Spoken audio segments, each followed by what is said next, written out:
आपने देखा होगा जो पहले नरेंद्र मोदी जी छाती फैला के आते थे, याद है आपको? यूं आते थे, अब यूं आते हैं। नमस्कार, आदाब, सत श्री अकाल, जय भीम, जोहार। मेरा नाम है नवीन कुमार। इंडिया गठबंधन अलग ही आत्मविश्वास में है। खासकर 10 साल बाद जम्मू कश्मीर में होने जा रहे विधानसभा चुनाव में राहुल गांधी ने छक्का मार दिया है।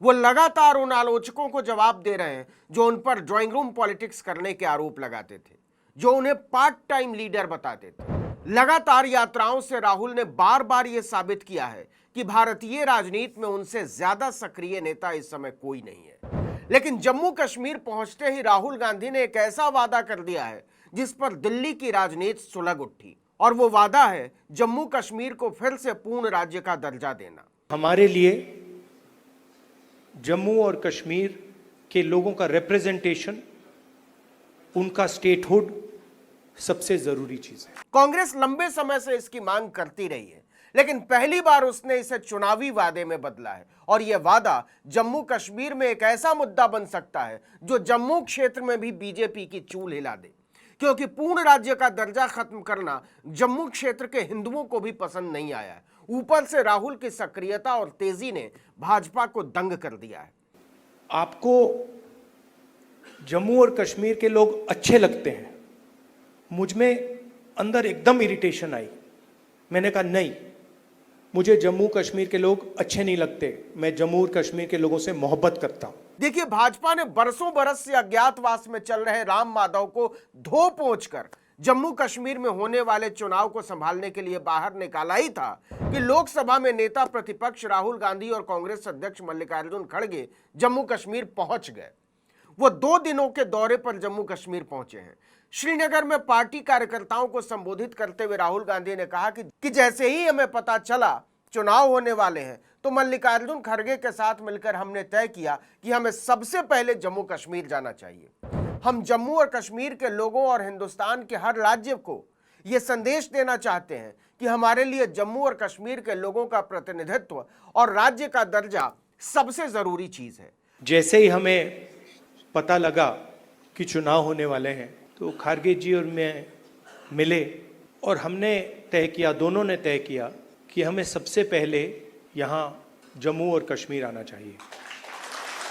आपको हमने बताया था कि कैसे मल्लिकार्जुन खड़गे ने राजीव गांधी के जन्मदिन पर मनाए जाने वाले सद्भावना दिवस के मौके पर मुंबई में नरेंद्र मोदी को तड़ी पार और चिल्लर काम करने वाला प्रधानमंत्री कहा था। राहुल गांधी ने उसी लाइन पर आगे बढ़ते हुए कहा कि हमने मोदी के आत्मविश्वास को चकनाचूर कर दिया है। चुनाव में नरेंद्र मोदी जी की कॉन्फिडेंस को इंडिया गठबंधन ने खत्म कर दिया। और हराया किसने? नहीं, राहुल गांधी ने नहीं, नहीं, राहुल गांधी ने नहीं, कांग्रेस पार्टी की विचारधारा ने, इंडिया गठबंधन की विचारधारा ने, मोहब्बत ने, एकता ने, रिस्पेक्ट ने। मगर नरेंद्र मोदी को साफ बता दिया कि आप जो अपने आप को सोचते हो वो नहीं हो। उनकी कॉन्फिडेंस को मैं आपको स्टेज से खुल के बता रहा हूं, उनकी सेल्फ कॉन्फिडेंस को, उनकी साइकोलॉजी को हमने तोड़ दिया है। राहुल गांधी ने कहा कि मैं लोकतंत्र की रक्षा पूरे देश में करता हूं, लेकिन मेरे लिए जम्मू और कश्मीर के लोगों के दिल के दर्द को मिटाना ही मेरा मकसद है। उन्होंने कहा, हम अच्छी तरह जानते हैं कि आप किस दौर से गुजरे हैं और गुजर रहे हैं, लेकिन आपको लेकर उनकी नफरतों का जवाब हम मोहब्बत से देंगे, भाईचारे से देंगे, लोकतंत्र से देंगे। जो जम्मू और कश्मीर के लोगों के दिल में दर्द है, दुख है, डर है, उसको मिटाना मेरा लक्ष्य है।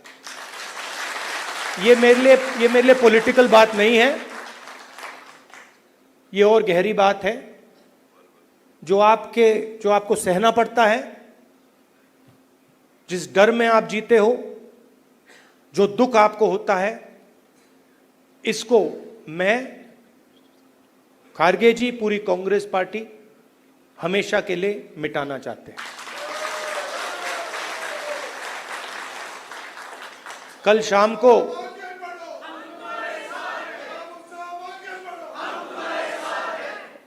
राहुल गांधी ने नरेंद्र मोदी पर हमला बोलते हुए कहा कि हिंदुस्तान के इतिहास में आजादी के बाद कई बार केंद्र शासित प्रदेश को राज्य में बदला गया है, लेकिन यह पहला और इकलौता उदाहरण है जब किसी पूर्ण राज्य से उसका दर्जा छीनकर उसे केंद्र शासित प्रदेश बनाया गया है। हिंदुस्तान की हिस्ट्री में आजादी के बाद बहुत सारी बार यूनियन टेरिटरीज को स्टेट में बदला गया है, मगर एक ही उदाहरण है जब स्टेटहुड छीनकर यूनियन टेरिटरी बनाई गई। इस मौके पर कांग्रेस के राष्ट्रीय अध्यक्ष मल्लिकार्जुन खड़गे ने कार्यकर्ताओं से कहा कि हम विभाजनकारी शक्तियों से लोहा ले रहे हैं, लेकिन इसे अंजाम तक पहुंचाने के लिए आपको पूरी ताकत लगानी पड़ेगी। खड़गे ने इशारों में उमर अब्दुल्ला और महबूबा मुफ्ती की भी खिंचाई कर डाली। उन्होंने कहा कि डरने वालों का नहीं, लड़ने वालों का साथ दीजिए। उनका सारा गुस्सा कांग्रेस के ऊपर है, दूसरे पार्टियों के ऊपर नहीं है, क्योंकि दूसरे पार्टियां लड़ते ही नहीं और लड़ने वाला एक ही बहादुर शख्स है, वो राहुल गांधी जी। तो इसीलिए डरने वालों का साथ मत दो। ये नहीं कि सिर्फ हमारे को वोट के लिए आप चाहिए, हमें इस देश को बचाने के लिए आपके वोट चाहिए। देखिए कि राहुल गांधी 2 दिनों तक जम्मू कश्मीर में रहने वाले हैं और इसने राम माधव के भरोसे बैठी बीजेपी को बेचैन कर दिया है। आपको बता दें कि जम्मू कश्मीर में आखिरी विधानसभा चुनाव 2014 में हुआ था, जब मोदी पहली बार सत्ता में आए थे। तब लद्दाख भी जम्मू कश्मीर का ही हिस्सा हुआ करता था। उस चुनाव में 87 सीटों वाली असेंबली में महबूबा मुफ्ती की पीडीपी को सबसे ज्यादा 28, बीजेपी को 25, फारूक अब्दुल्ला की पार्टी नेशनल कॉन्फ्रेंस को 15 और कांग्रेस को 12 सीटें आई थीं।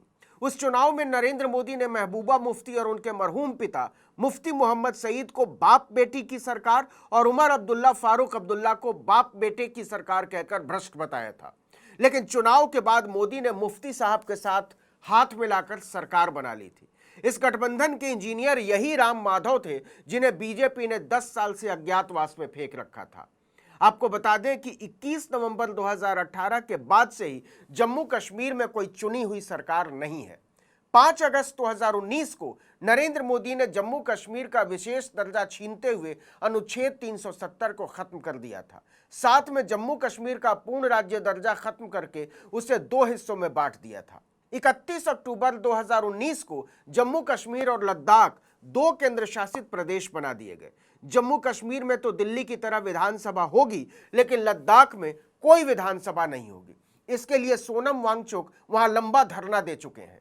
नई व्यवस्था में पहली बार चुनाव होने जा रहे हैं। परिसीमन के बाद 18 सितंबर से 1 अक्टूबर तक 3 चरणों में 90 सीटों के लिए वोट डाले जाएंगे। इनमें से 43 सीटें जम्मू क्षेत्र में हैं और 47 सीटें घाटी क्षेत्र में। इस चुनाव में 4 बड़े दलों के बीच मुकाबला है, भाजपा, कांग्रेस, नेशनल कॉन्फ्रेंस और पीडीपी। इस वीडियो में इतना ही, लेकिन अगर आपने आर्टिकल 19 इंडिया को अब तक सब्सक्राइब नहीं किया है तो फौरन कर दीजिए, बेल आइकॉन दबाइए, घंटी जैसी आकृति लाइक कीजिए और कमेंट करके बताइए हमारा वीडियो आपको कैसा लगा। हमारा ट्विटर हैंडल है article19_India और मेरा ट्विटर हैंडल नवीन जर्नलिस्ट। नमस्कार।